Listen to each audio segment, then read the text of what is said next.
Den of Lions. This story here starts our time with the Persian Empire. At this point, they're called the Medes and Persians.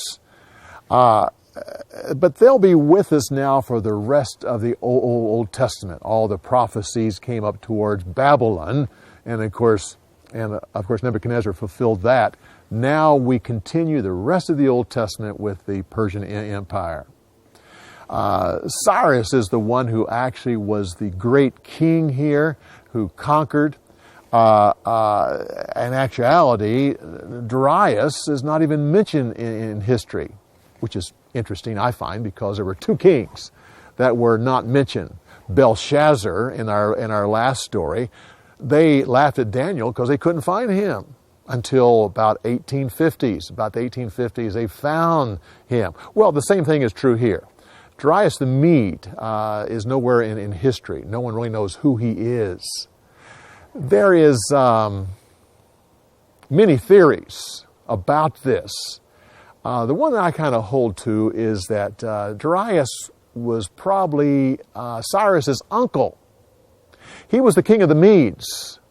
He had no sons, and there was a close relationship between these two.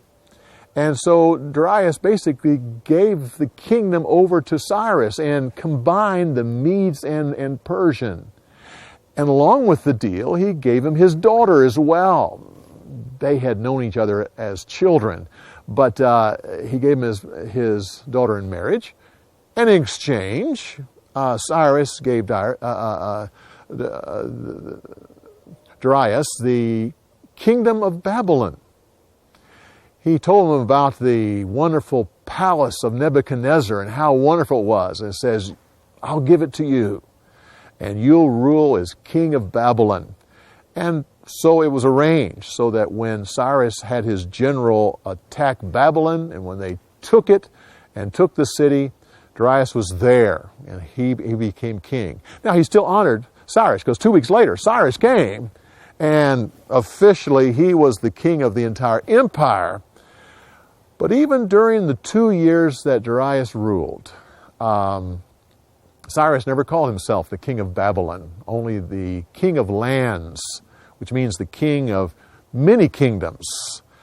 After Darius, his uncle, died, then he took on also the title of king of Babylon. It was during Cyrus the Great that the people were allowed to go back from captivity. He ruled by the principle called equal responsibilities. He allowed the various people groups to have their own customs, their own religion, their own trade. In exchange, they were to pay their taxes and to keep the peace. In later years, it was actually the basis for the entire empire falling apart. But at this point, it was a very good thing, and the people responded well to it. And it was the basis for sending the Jewish people back to the land to rebuild the temple. But we'll deal more with that when we get into the rebuilding of the temple. For now, just kind of understand a few little facts that Daniel here is about 80 years old. He is an old man. And his ministry is about up. Darius was 62 years old, and he'll die at 64. But during those 2 years, very important time, because it was during those 2 years that Daniel got the prophecy of the 70 weeks, which we talked about in the last story. And also Cyrus gave the decree to go back and to rebuild the temple. Well, so much. I trust that you enjoy this little bit of history as we kind of keep the players straight here. But come back next week when we continue on with more insights on the story of the week. We'll see you next week.